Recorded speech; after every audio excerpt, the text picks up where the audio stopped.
To mark World Mental Health Day, vlogger and author Vicky Serias aka Honest Mom speaks about how a difficult childbirth transformed her life. My son was born in 2010 and the life-changing circumstances of his birth are something I've revisited over the years on my blog Honest Mom. Such was the impact on my life. Oliver is now 7, my Bambi-eyed firstborn son, a boy that if I'm honest, I'd only got to properly enjoy when he turned 10 months old. His was a deeply traumatic birth, a post-induction and a crash section, or emergency as it's more commonly known, although crash is far more accurate a description of that manic rush to theater in deep panic, the not knowing, the overwhelming sense of this isn't how it was meant to be, the loss of control, the trauma, the pain. Following his birth, I felt I was drowning rather than living through the movie-like promise of motherhood I'd been fed my whole life. It took me 5 years to finally find the courage to write about my experience of birth trauma, to be able to process and share the pain from a place of renewed strength and understanding. Perhaps not surprisingly, the post became one of my most read, with thousands of women admitting it struck a chord with them too. I was diagnosed with the pregnancy liver condition ICP at 8 months pregnant, a mostly baffling pregnancy condition in dire need of further research, which meant constant blood tests, ambiguous advice and overwhelming worry. Towards the end of my pregnancy, I still mourn that lost first year of his life, the one I felt I should have relished, the one I thought I'd prepared for. I mourn that stolen time, where I operated in survival mode, an empty shell of a mother who should have felt more joy. I was scared to admit how dark those times felt or how alone and lonely I was. I'm not sure I've ever felt worse than after his birth, particularly when my husband returned to work following his 2 weeks of leave. I could barely walk post-op, let alone think or ask for help. A colicky baby attached to me 247 who'd often cry for 6 hours straight and hated sleep meant I had no time to inhale, to pause or ask for help. Understandably, but frustratingly, I found myself in a body I no longer recognized, bruised from surgery, wobbly from pregnancy, tired and aching. My confidence had gone. A first child will always be a shock to the system, with many of us undergoing a period of mourning for our former life, the sleep, the freedom, the you that came before, because motherhood defines you when it happens suddenly, and as Miranda in Sex and the City so eloquently put, life comes in and things begin to change. It's weird. It's like suddenly there's a giraffe in the room. Hello. In that moment, your life transforms. Your new baby depends on you to be your best so it can survive and thrive. But what if you don't feel strong? What if you feel weak and exhausted? What if you've lost all strength and self-belief? Your shoulders, weary, weighed down, crushed by the enormity of responsibility, makes asking for help a near impossible feat. To admit that you need help. That you simply can't. Not today. Not tomorrow. You need a break. A chance to take it all in. Yet your pride prevents you from reaching out. You feel a failure, the biggest failure of all. In fact, you question why motherhood, the most natural thing in the world, could feel so hard. You blame yourself for it. Must be you. A million other women nailed it.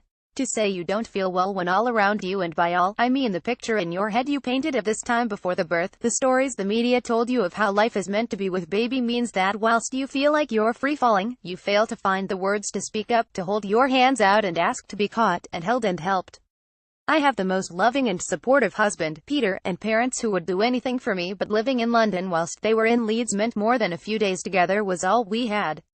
Plus I self-silenced. Not once, during the bleakest of times, my head spinning, the countdown of hours until my husband was home from work, struggling with the identity loss, fear and lack of stimulation, did I speak up.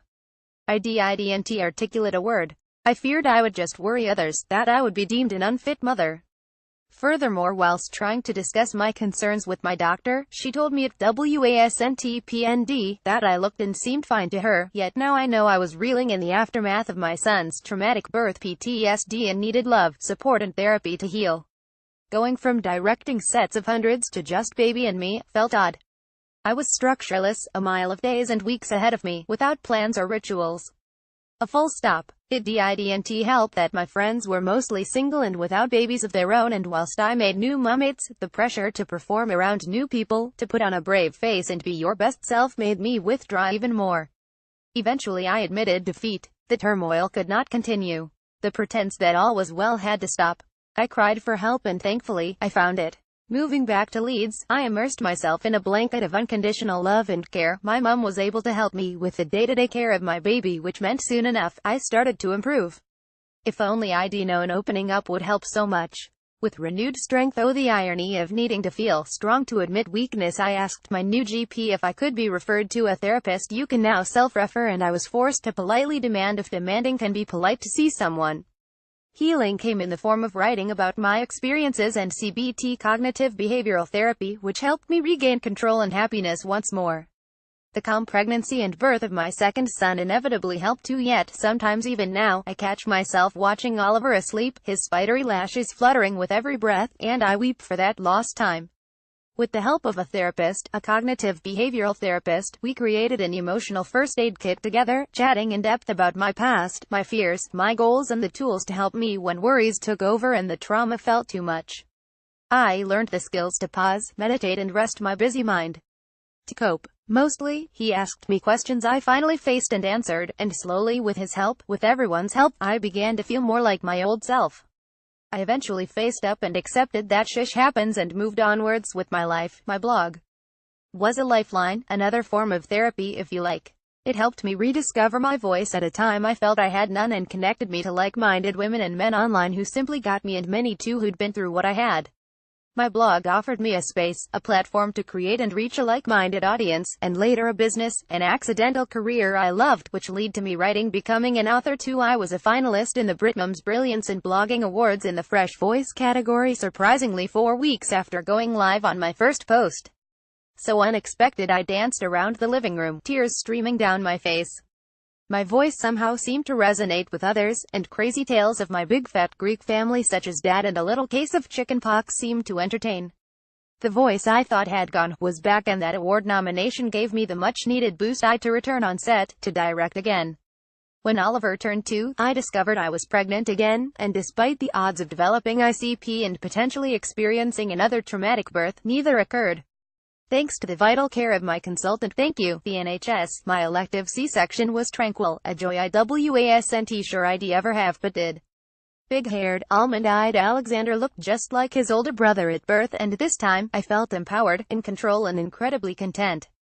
I wanted to finally write my experience down as I'd hoped to many times before, but couldn't find the words to share the light that came after the palpable, paralyzing darkness. My concern then was that one day my son would look back on this and be saddened by it all. He was loved so much and still is, but will never know the pain I felt in his first 10 months. My only wish is that I'd asked for help far sooner than I did. I wish I'd known that the determined perfectionist approach I applied to my job would not work in real life. Vicky's book Mom Boss: How to Survive and Thrive at Work at Home is available to pre-order now.